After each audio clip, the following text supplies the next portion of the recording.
The title of this video, I mean, obviously it's going to be the GT Slam kit, but it should be subtext: watch a Vesk rider try and ride a feature motion board. Oh crap! Oh, buzz! For the first time in forever. Holy shit! And tail drag, tail drag, tail drag. Okay, look, in fairness, I haven't updated this board, so it doesn't have gradient tracking. But like, still, come on, this is kind of funny. Up this hill, let's get it. Nearly dies.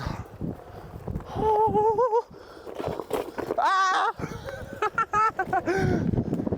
Dude, there is just nothing. Oh my God! Skirt! Skirt!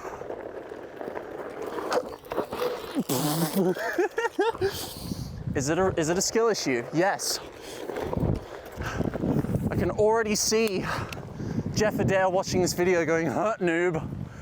I don't give a fuck. I don't care. I have nothing to say other than we out here. Whoop. Whoop. I can hear the air tag rattling around in this board. Ha, fuck.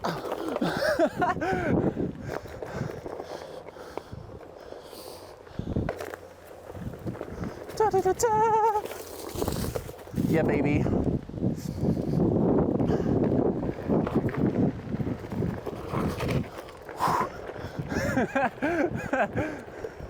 Next objective, try and not find snakes. Oh, I wonder if there's any in here. Okay, let's turn around. I don't like this. Ah, buzz! Ah! No.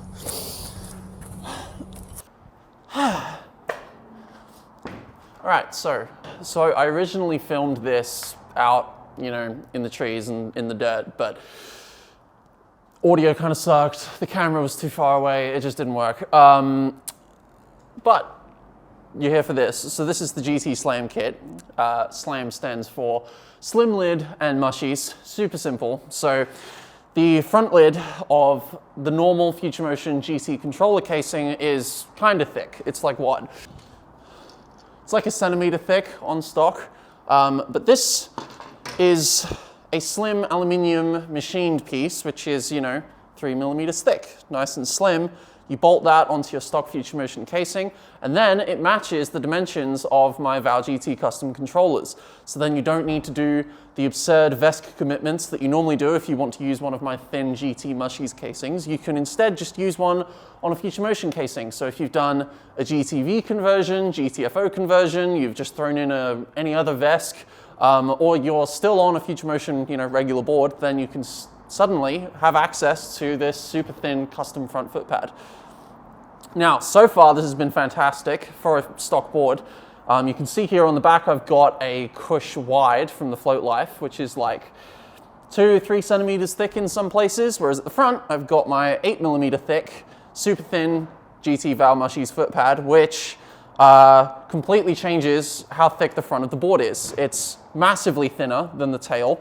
And in order to make this board feel level, I had to raise the nose by a full degree in custom shaping, which therefore gives you a full degree of extra nose clearance just, you know, out of the bag, which is fantastic because then you get your nose up nudges easier. And it also, what I found, when you're doing tight turns with Future Motion boards, the nose usually slams into the ground and like scrapes as you're doing turns, but that doesn't happen with this because your nose is a full degree higher. So you get loads of extra turn room, and I haven't been scraping the floor as much doing turns on this board. So yeah, it fixes a lot of the problems as my thin pads have been doing, except now it's fixing problems on stock boards as well.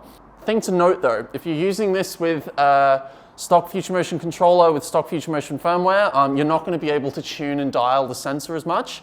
You might have sensitivity issues. This is a Future Motion board. It's not a Vesk conversion. So I've got some foam strips on the top here. You might want to use gripples because, yeah, Future Motion boards don't have access to settings like disable moving faults or tuning, you know, Vesk foot pad sensitivity. So yeah, it's a bit more difficult if you're not using this on a GTV or a GTFO, but it still can be made to work. But yeah, if you are using this on a stock feature motion board, just be a bit wary of activation because it can be finicky.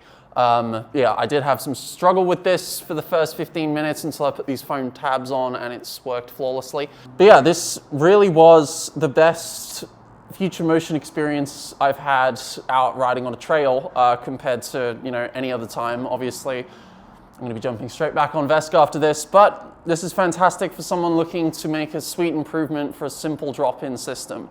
All you have to do is unbolt your stock lid, bolt on the new one, plug in the new foot pad, and you're done.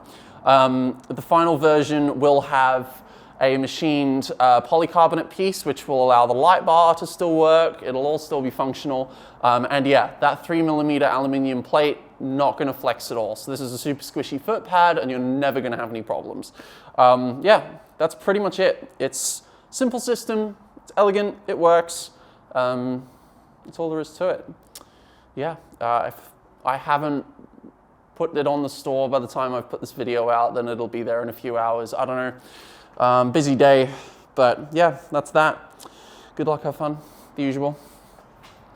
Get out of here.